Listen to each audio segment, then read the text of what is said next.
Eu gostaria de convidá-los a que vocês pudessem abrir a palavra de Deus na primeira carta de Paulo a Timóteo, no capítulo 3, para darmos prosseguimento à exposição das qualificações requeridas aos líderes da igreja. Primeira carta de Paulo a Timóteo, no capítulo 3, versos de 1 a 7.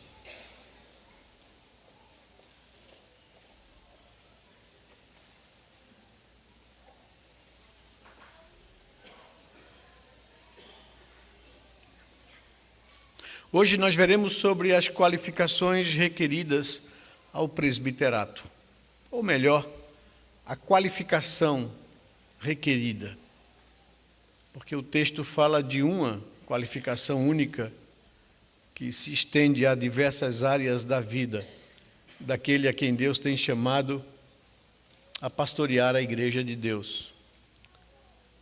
E tanto o texto de Paulo a Timóteo, quanto também a carta a Tito, no capítulo 1, versos de 1 a 7. Eu gostaria de ler com vocês esse texto, que vocês possam acompanhar a leitura e atentarmos para aquilo que a palavra de Deus nos traz, nos diz. Alguém já pontuou isso numa das reuniões do conselho de exame daqueles que foram indicados?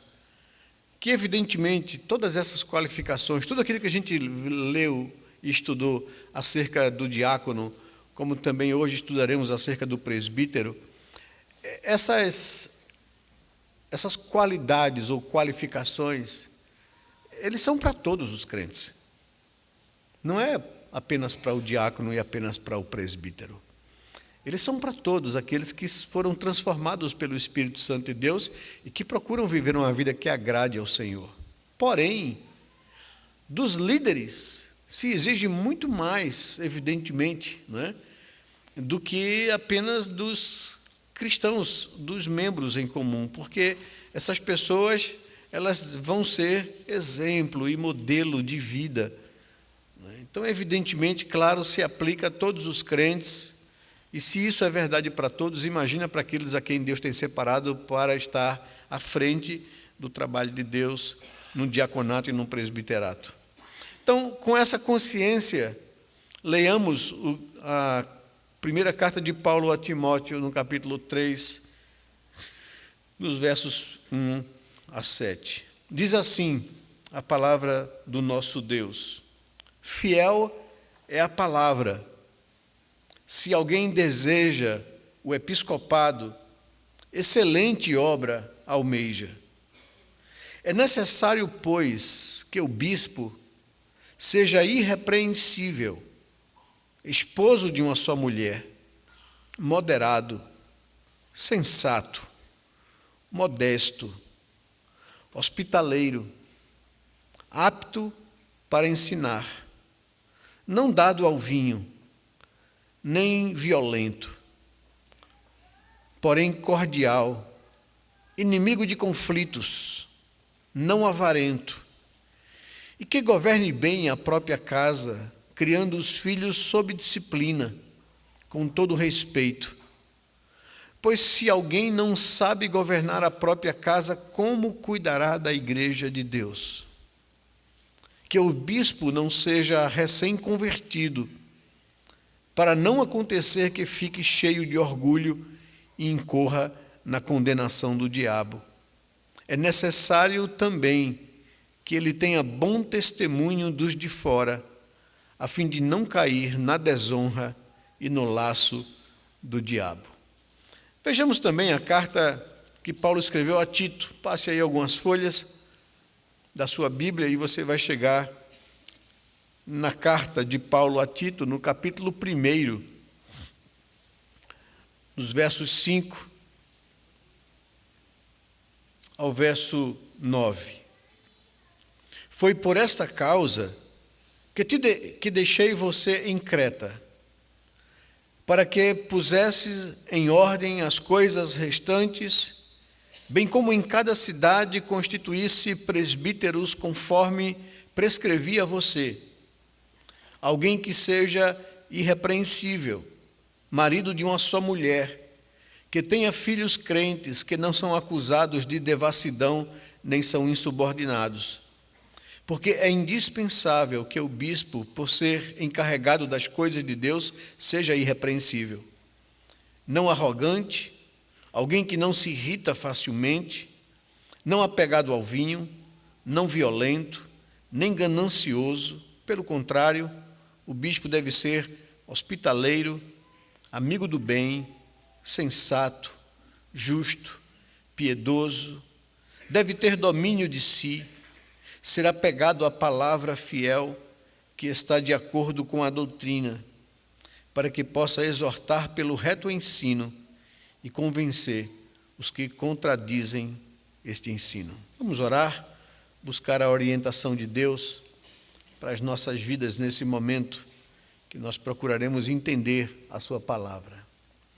Pai bendito, Deus de amor e misericórdia, nós temos seguidamente buscado na tua palavra a orientação para a nossa vida enquanto igreja, no que diz respeito à escolha de oficiais para cuidar das necessidades dos santos e para pastorear a alma e a vida das famílias e dos irmãos. Dá-nos entendimento, Senhor Deus, compreensão da tua palavra, fale ao nosso coração pelo teu Espírito, desafia-nos a viver uma vida cada vez mais consagrada ao Senhor, a buscar ser agradável à tua presença, buscar ser um testemunho vivo do Evangelho de Cristo Jesus. Livra-nos, ó Senhor Deus, de sermos vergonha para o Evangelho, de através da nossa conduta, comportamento, palavras, a gente trazer algum descrédito ao bom nome de Cristo Jesus. Que o teu Espírito Santo possa abrir o nosso entendimento, falar ao nosso coração e podermos perceber quão sério a tua palavra nos ensine, nos exorte, nos instrui a viver uma vida expressando a imagem de Deus e de Cristo Jesus em nós. Que o teu Espírito Santo possa nos levar cada vez mais a crescer em santificação, a buscar viver uma vida coerente com aquilo que nós pregamos. Ajuda-nos, ó Senhor Deus, é o que nós te pedimos em nome e no amor de Jesus. Amém, Pai amado. Amém. Meus amados, nossa igreja encontra-se nesse processo de escolha de seus líderes. A Assembleia da Igreja foi convocada para, no dia 16 de junho desse ano, se reunir para a eleição de presbíteros e diáconos. No último domingo, nós trouxemos uma palavra falando dos critérios que devem ser considerados para a indicação e escolha de diáconos. Esses mesmos critérios que nós vimos no domingo passado são aplicados aos presbíteros. O Novo Testamento nos ensina que o presbítero tem por função o cuidado pastoral da vida daqueles que lhes foram confiados. Na verdade, os presbíteros são auxiliares dos pastores no cuidado do rebanho. Eles são aqueles que estão do lado dos pastores para pastorear, aconselhar, acompanhar a igreja de Deus. O apóstolo Pedro, diz ser um presbítero e roga aos presbíteros das igrejas da dispersão que pastoreiem a igreja de Deus. Você encontra isso na primeira carta de Pedro, no capítulo 5 dessa primeira carta. Ele diz exatamente isso nos versos 1 e 2. Observe comigo. Aos presbíteros que há entre vós, eu, presbítero como eles, testemunha dos sofrimentos de Cristo e ainda coparticipante da glória que há de ser revelada, peço que pastoreiem um rebanho de Deus que há entre vocês, não por obrigação, mas espontaneamente, como Deus quer, não por ganância, mas de boa vontade, não como dominadores dos que lhes foram confiados, mas sendo exemplos para o rebanho.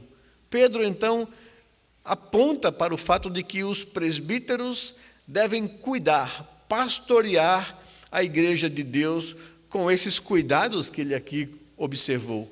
O apóstolo João se identifica como o presbítero ao escrever às igrejas da Ásia. Na sua segunda e na sua terceira carta, ele se identifica, começa a carta dessa forma. Na segunda carta de João, capítulo único, versículo 1, o presbítero, a senhora eleita e aos seus filhos, a quem eu amo na verdade. E não somente eu, mas também todos os que conhecem a verdade. Na terceira carta, escrevendo especificamente a um presbítero chamado Gaio, ele se identifica também como presbítero. No verso 1 do capítulo único, o presbítero ao amado Gaio, a quem eu amo na verdade. Então, tanto Pedro quanto João se viam, se identificavam, tomavam para si essa designação de presbítero. Você vai encontrar na Bíblia chamado de bispos, presbíteros ou pastores. Eles são responsáveis pelo cuidado da igreja de Deus. O apóstolo Paulo faz uma distinção dos serviços realizados pelos presbíteros na igreja em Éfeso. Ele diferencia os presbíteros que se dedicam especialmente à palavra e ao ensino daqueles que presidem bem. 1 Timóteo, capítulo 5, verso 17, o apóstolo Paulo escrevendo aqui a Timóteo, para pastor na igreja ali em Éfeso, na Ásia Menor, ele faz essa distinção. 1 carta, capítulo 5, verso 17, ele diz: Timóteo, devem ser considerados merecedores de pagamentos em dobro os presbíteros que presidem bem, especialmente os que se esforçam na pregação da palavra e no ensino. Então, ele faz essa distinção entre presbíteros que se dedicam à palavra e presbíteros que se dedicam à presidência, à condução. Nós, presbiterianos, nominamos essa diferenciação destacando as funções de regência. Presbíteros regentes são esses que vocês vão eleger no domingo 16. E os presbíteros docentes são chamados os pastores, aqueles que se dedicam à pregação, ao ensino da palavra, que colocam sua vida exclusivamente para aprender isso, fazer um curso de teologia, para se debruçarem, para aprenderem as línguas originais, as regras de hermenêutica, a história da pregação, a história da igreja, para cuidar do pastoreio, da docência e do ensino na igreja local. De ambos, presbíteros regentes e presbíteros docentes, se requer que não sejam pessoas passíveis de reprovação ou de repreensão. Daí a orientação do apóstolo Paulo, tanto a Timóteo, pastor das igrejas da cidade de Éfeso, na Ásia Menor, quanto a Tito, pastor das igrejas na ilha de Creta. Tito havia sido deixado em Creta para promover o preparo, a eleição e instalação de presbíteros em todas as cidades espalhadas, todas as igrejas espalhadas pela ilha de Creta. Essas pessoas deveriam ser caracterizadas por determinadas qualidades em suas vidas e condutas cristãs. As qualificações exigidas, elas são decorrentes da natureza da obra a qual foram chamados a realizar. É uma obra excelente. Por isso é necessário que esses homens tenham uma vida irrepreensível. O pastoreio ou o presbiterato é uma obra excelente. Paulo diz que se alguém aspira, se alguém deseja o episcopado, excelente obra almeja. Então é uma obra excelente na perspectiva bíblica e paulina. Portanto, diz o apóstolo que eles devem carregar essas marcas, essas qualificações. O presbiterato, é uma obra, não um cargo, é uma obra excelente, não uma função qualquer. É isso que o texto nos destaca aqui. Ao tratar da instituição de presbíteros na igreja, a gente vê aqui o apóstolo Paulo nos chamar a atenção para algumas coisas. ele levanta uma questão. E a questão a ser considerada é lícito alguém desejar ser presbítero? Ele começa assim, o diálogo com Timóteo, pastor da igreja em Éfeso, na Ásia. O texto nos diz: se alguém aspira ao episcopado, almeja uma excelente obra. Verso 1. E ao comentar esse texto, o teólogo João Calvino afirmou: os que têm tais desejos não forcem sua entrada no presbiterato e que a si mesmo não se convertam a presbíteros, e sim que estejam à disposição para servir neste ofício, se para isto forem chamados pela igreja. E se não forem chamados, que entendam que esta foi a vontade de Deus e que não levem a mal se preferiram outros em seu lugar. Então, é lícito alguém desejar o presbiterato? O apóstolo Paulo responde que sim, é lícito. É lícito. É desejável essa obra. No entanto, por ser ela uma obra excelente, ou melhor, excepcional, lá no texto original, serão necessárias algumas qualificações a fim de poder, então, exercê-la. Quais seriam essas qualificações? Na verdade, a exigência é uma só, porém se aplica a diversas áreas da vida. A qualificação essencial ou a exigência requerida é que o presbítero seja irrepreensível. Veja o que diz o verso 2 de 1 Timóteo, capítulo 3. A palavra de Deus é fiel, e a palavra que eu digo a você, Timóteo, é fiel. Se alguém deseja o episcopado, deseja uma obra excelente. Porém, verso 2, é necessário, é imprescindível que o bispo seja irrepreensível. E aqui vem essa expressão que precisa ser bem entendida. Essa qualificação essencial, exigida, requerida, é que ele seja irrepreensível. Segundo J. Kelly, ao explicar o significado desse termo irrepreensível, ele diz que o presbítero não deve apresentar nenhum defeito óbvio de caráter e de conduta na sua vida passada ou presente, que os maliciosos, dentro ou fora da igreja, possam explorar para desacreditá-lo. Calvino explica que isso não significa perfeição.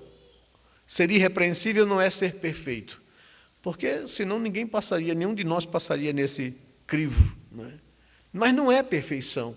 Ele diz que uma coisa é ser culpado de falhas que não mancham a reputação. Outra coisa é ser culpado de falhas que nos traz má fama e afetam a nossa reputação. Porque nós estaremos conduzindo, sendo padrão, exemplo da igreja, para a igreja. Por isso eu gostaria de tratar com vocês sobre esse tema, uma vida irrepreensível, a qualificação requerida para o exercício do presbiterato. Mas em que áreas da vida o presbítero deve zelar para ser irrepreensível?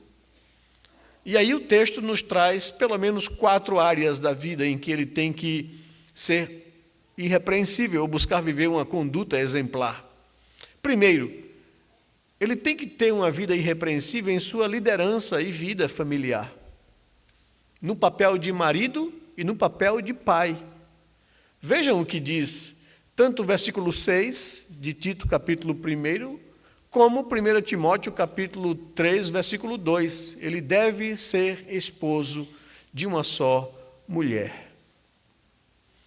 Evidentemente, vocês compreendem que a igreja em Éfeso estava dentro do mundo helênico, do mundo greco-romano, do mundo gentílico, de um mundo não judeu.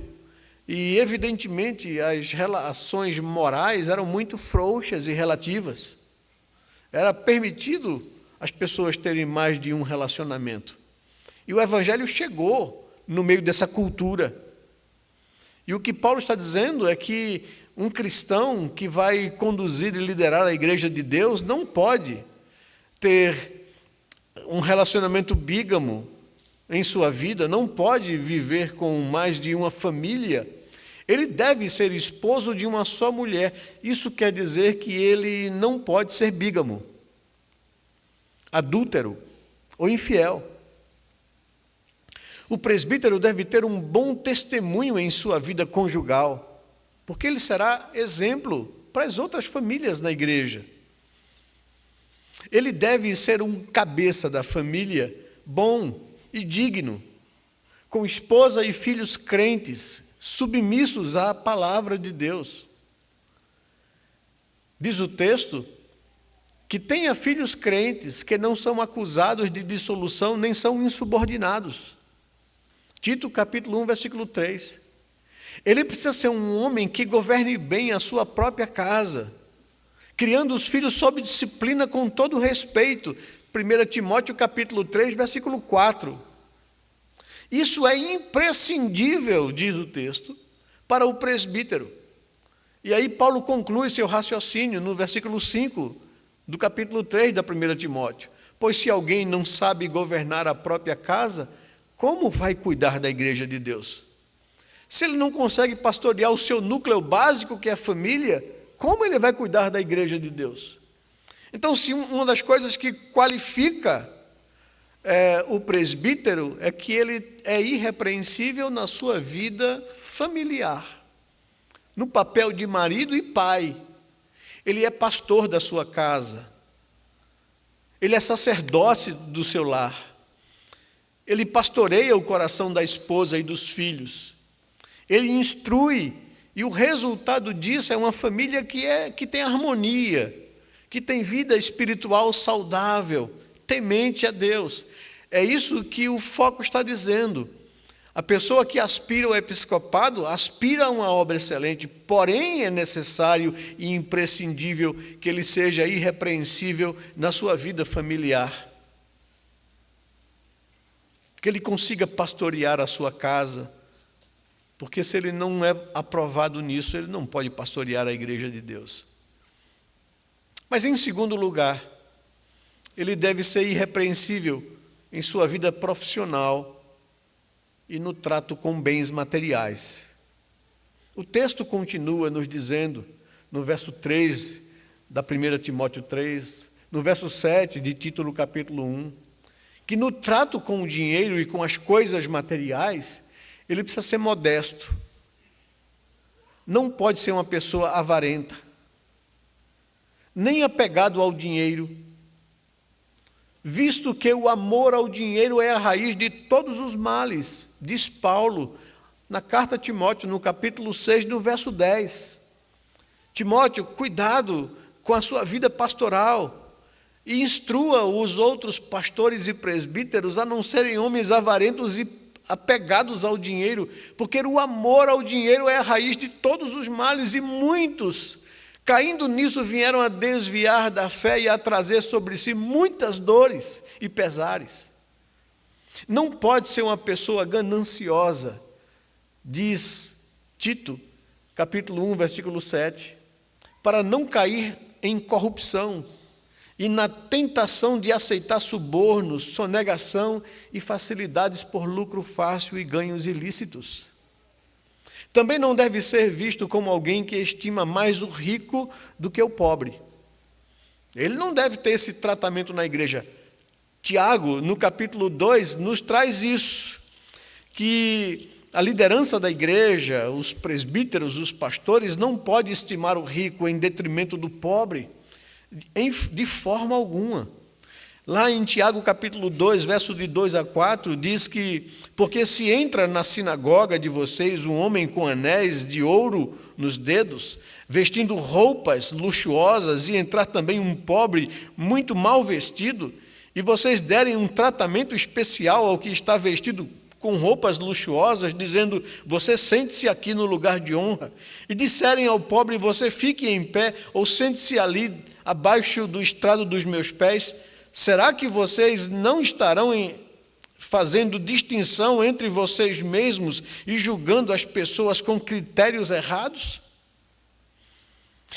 Então a pessoa tem que ser irrepreensível nesse particular da sua vida, no trato com o dinheiro, com bens materiais, na sua vida profissional.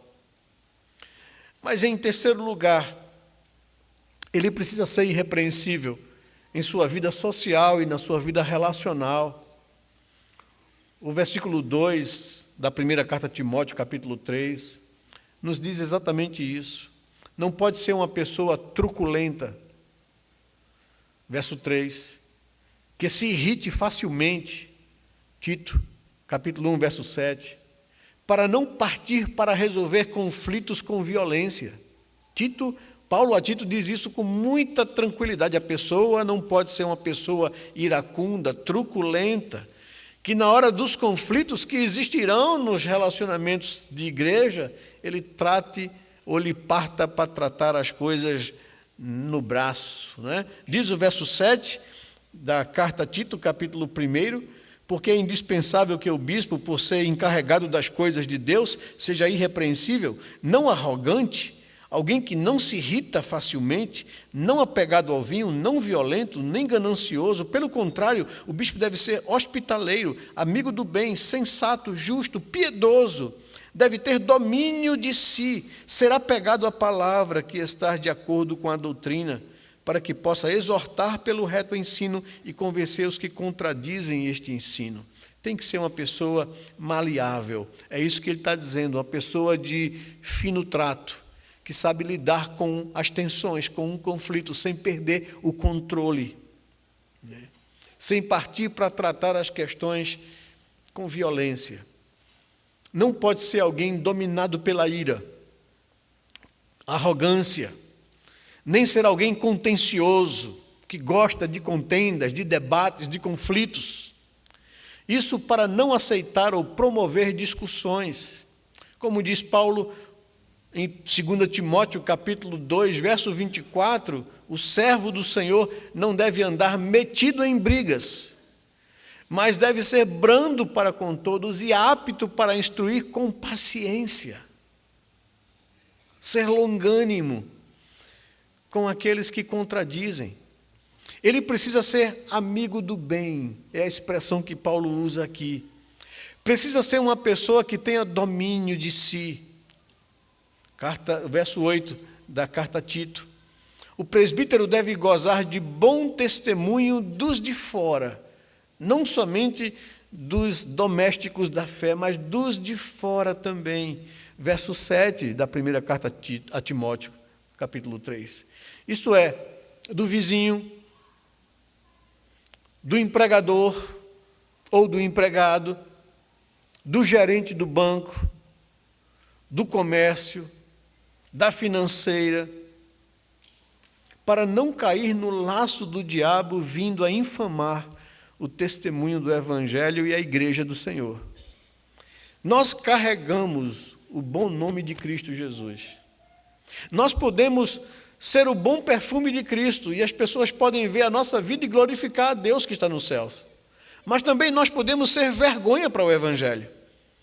Dependendo da nossa conduta, de como nós vivemos a vida, nós estamos expressando, representando o Evangelho e representando a Cristo. Nós somos embaixadores de Cristo e onde Deus nos colocar, nós somos representantes de Deus.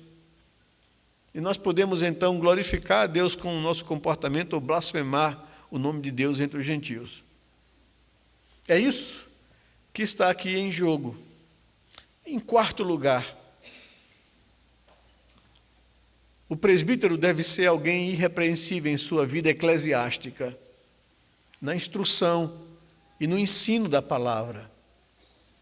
Na sua liderança espiritual, é preciso que o presbítero seja uma pessoa modesta no ensino, sensata, sóbria e equilibrada em seus posicionamentos doutrinários, para não cair em extremos. Que disciplina, que discipula com mansidão os que se opõem. A segunda carta a Timóteo, no capítulo 2, no verso 24 a 25, Paulo trata isso aconselhando Timóteo como um filho na fé, como um pastor amado. 2 Timóteo, capítulo 2, verso 24 e verso 25, O servo do Senhor não deve andar metido em brigas. E a briga aqui é teológica, é doutrinária. Mas deve ser brando para com todos, aptos para ensinar, paciente, disciplinando com mansidão os que se opõem a ele, na expectativa de que Deus lhes conceda não só o arrependimento para conhecerem a verdade, mas também o retorno à sensatez, a fim de que se livrem dos laços do diabo, que os prendeu para fazerem o que é do seu querer. Então é interessante, né? Nós não temos que amar a polêmica, a disputa. Nós não temos que querer sair vitorioso em debates teológicos. A nossa responsabilidade é orientar as pessoas na palavra de Deus, instruí-las corretamente, com paciência, com longanimidade, né? Entendendo, respeitando a limitação de cada pessoa para levar a pessoa à maturidade espiritual. O presbítero deve ser apegado à palavra. Ele deve ser conhecedor das Escrituras. Ele deve ter dons de ensino. Ser apto para ensinar na linguagem do apóstolo Paulo aqui a Timóteo. Uma pessoa piedosa, que tenha vida de oração. Ele deve estar pronto para combater as heresias e defender a fé e a sã doutrina. Diz Paulo a Tito, no versículo 9 do capítulo 1. Ele precisa ser padrão ou exemplo para os fiéis na palavra, na conduta, no amor, na fé e na pureza. É a carta de Paulo a Timóteo, capítulo 4, verso 12. E que sabe manejar bem a palavra da verdade. Ele sabe instruir as pessoas, ele sabe argumentar a fé, ele sabe ajudar as pessoas a compreenderem as verdades de Deus. E saber exortar pelo reto ensino e convencer os que contradizem a palavra, é o que ele diz a Tito. Não pode ser uma pessoa inexperiente, consequentemente, imatura na fé, neófita, mas um cristão amadurecido, para não incorrer em soberba, em vaidade, né? Por causa da função que ele tem como líder. O verso 6 diz exatamente isso, que não seja recém-convertido, para não acontecer que fique cheio de orgulho e incorra na condenação do diabo. A ideia aqui é neófito, é imaturo. Diante dessas 4 áreas da vida, onde ele deve ser irrepreensível, na sua vida familiar, no lidar profissional e com bens materiais, na sua vida social e relacional, e na sua vida eclesiástica como um conselheiro, como um instrutor. A que conclusões nós chegamos nessa carta? Na carta dirigida a Tito, Paulo afirma que havia uma grande necessidade de se preparar líderes com tal perfil, pois havia entre os irmãos, segundo ele, abre aspas, muitos insubordinados, faladores frívolos e enganadores, pervertendo núcleos inteiros da igreja, ensinando que não devem por torpe ganância. Era preciso silenciá-los, diz Paulo a Tito, fazê-los calar. Verso 10 e verso 11 da carta a Tito, se você quiser conferir comigo isso. Por que é necessário, Paulo está dizendo a Tito, eleger pessoas com esse perfil? Por que o sarrafo, a gente diz assim, né, é alto? Por que a Bíblia nos eleva o padrão para o líder? Por quê? E diz Paulo a Tito, porque existem muitos, especialmente os da circuncisão, que são insubordinados, falam coisas sem sentido e enganam os outros. É preciso fazer com que eles se calem, porque andam pervertendo casas inteiras, ensinando que não deve com a intenção vergonhosa de ganhar dinheiro. É por isso que tem que ter líderes saudáveis, maduros, bem preparados, qualificados, irrepreensíveis na sua vida. Mas, como Tito, iria fazer isso junto com a igreja? Como é que vai fazer calar esses maus obreiros, esses maus líderes que conduzem a igreja ao erro por torpe ganância? Como fazê-los calar? Já vimos que não pode ser na tapa, não é? Que é esperado dos líderes que sejam pacientes, longânimos e moderados no trato. Como a igreja faria isso? Como a igreja poderia silenciar essas pessoas? Como calariam esses enganadores? Para neutralizar os falsos mestres, a resposta de Paulo era escolher e capacitar líderes irrepreensíveis, qualificados para cuidar e instruir a igreja de Deus. Foi por esta causa, diz Paulo, que eu te deixei em Creta, para que pusesses em ordem as coisas restantes e em cada cidade constituísse presbíteros conforme prescrevia a você. Alguém irrepreensível, apegado à palavra fiel, que está de acordo com a doutrina, para que possa exortar pelo reto ensino e convencer os que contradizem este ensino. É preciso silenciar esses maus obreiros com a verdade, com o ensino da palavra fiel. Ao escrever a Timóteo, com esse mesmo raciocínio, que enfrentava esses mesmos desafios na Ásia Menor, Paulo considera que numa grande casa não há somente utensílios de ouro e de prata, há também de madeira e de barro. Alguns, diz ele, para honra, outros, porém, para desonra.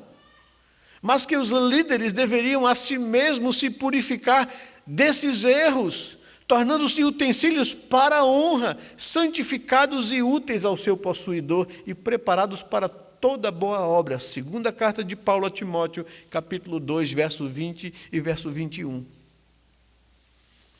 Há a necessidade de se eleger homens com esses perfis bíblicos. Pois, em primeiro, as necessidades do rebanho assim o exigem. Também porque os ataques do mundo e do diabo contra a igreja exigem homens qualificados e bem preparados na palavra para proteger a igreja de Deus. E eu queria então me dirigir a você, presbítero. Você tem buscado desenvolver essas áreas de sua vida e ser um vaso de honra nas mãos do Senhor e no serviço da igreja? A tarefa e a missão que nos foi confiada, bem como os objetivos de crescimento, de expansão da igreja, não podem sofrer por causa de líderes despreparados, desmotivados, inseguros e não vocacionados. É por isso que é muita responsabilidade da igreja.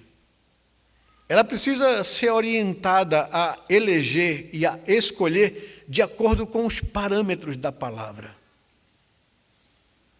Porque senão ela mesma sofrerá as consequências disso, por ter uma liderança desqualificada, despreparada, não vocacionada por Deus. E aqui eu trago algumas aplicações. O pessoal diz que eu peguei pesado com os diáconos, né? Deixa eu pegar pesado com os candidatos ao presbiterato também aqui um pouquinho, né? Algumas aplicações dessas lições aprendidas aqui para aqueles que são candidatos, que almejam o episcopado, que colocaram sua vida e serviço à disposição da igreja. Eu queria perguntar aqui a você algumas coisas. E queria que também a igreja tomasse isso como referência e orasse a Deus, e jejuasse ao Senhor, e buscasse para que Deus pudesse nos fazer discernir a sua vontade. Primeiro, como anda a sua vida espiritual? Você é um homem irrepreensível? Deixe-me colocar de outra forma. Há alguma coisa em sua vida que possa desabonar sua conduta e, consequentemente, comprometer o bom nome do Evangelho? Você tem alguma pendência, alguma dívida que comprometa o seu bom nome? Segundo, Como você se avalia em seu conhecimento bíblico, teológico e confessional? Você almeja ser um presbítero de uma igreja reformada, que tem uma confissão de fé, até onde você conhece profundamente, e até onde você é comprometido com essas verdades teológicas. Você se julga uma pessoa firme na palavra de Deus? Você é um homem que tem buscado viver uma vida de santificação e estudo da palavra? Quanto tempo você investe em oração e estudo bíblico por dia? Terceiro, você tem procurado colocar-se ou colocar quebrantado diante de Deus para que Ele trate a sua velha natureza caída? Você tem procurado ser um homem manso, paciente, hospitaleiro com os outros? Você é sensato, justo, modesto? Suas palavras e conselhos são bons? Elas fazem bem a quem ouve? Em quarto, você tem algum problema com bebida alcoólica? Você é dado à embriaguez? Ou é uma pessoa moderada que tem controle sobre isso? Em quinto, você se julga uma pessoa apegada às coisas materiais? Não? Quanto tempo por dia você gasta no seu trabalho? É mais do que o exigido? É mais do que o normal? E quanto tempo você gasta no trabalho do Senhor? Você se julga apegado mais às coisas de Deus ou às suas próprias coisas e às coisas desta vida? Em sexto, como aplicação, como você avaliaria a sua vida familiar? É uma vida feliz, saudável, bem vivida? Seus filhos são tementes a Deus? Você tem cuidado da vida espiritual de seus filhos? Eles lhes veem como pastor deles? Eles buscam o seu conselho, sua ajuda? Você tem em sua casa culto doméstico regularmente? Senta com sua família para orar, para ler a palavra de Deus, para buscar o Senhor?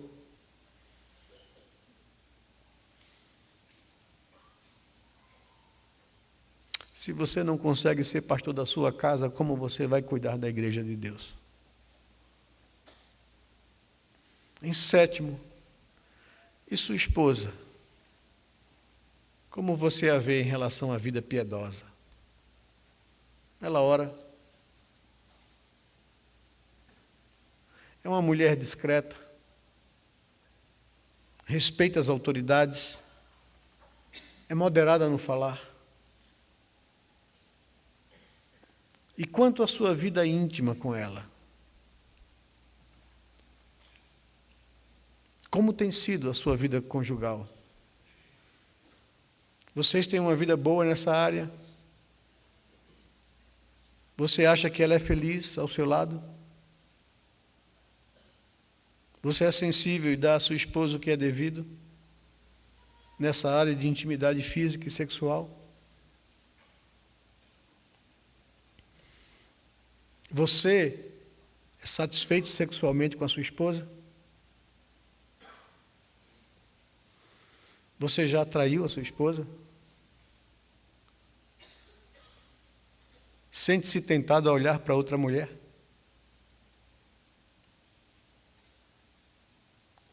Oitavo, após refletir sobre essas questões à luz das orientações da palavra de Deus, você se julga apto para exercer o mandato de oficial da igreja, quer presbítero, quer diácono? Que o Senhor nos conceda líderes e pastores segundo o seu coração. Que Ele nos oriente nos princípios de sua palavra. Que Ele nos conceda discernimento na escolha de homens de Deus, presbíteros com essas qualificações, homens de vida irrepreensível. Que Deus tenha misericórdia de nós. Que Deus nos abençoe. Que Deus nos ajude. Eu sei que depois de expor um texto desse e buscar essas aplicações, a nossa cara fica vermelha de vergonha diante de Deus. Porque se nós formos honestos, não há nenhum apto, plenamente apto. Mas o que faz um homem ser irrepreensível é esse temor de Deus, o reconhecimento e a busca, para que Deus, através do Espírito Santo, faça da sua vida uma vida que agrade a Deus, uma vida coerente com aquilo que diz crer, uma vida vivida aos pés de Cristo Jesus.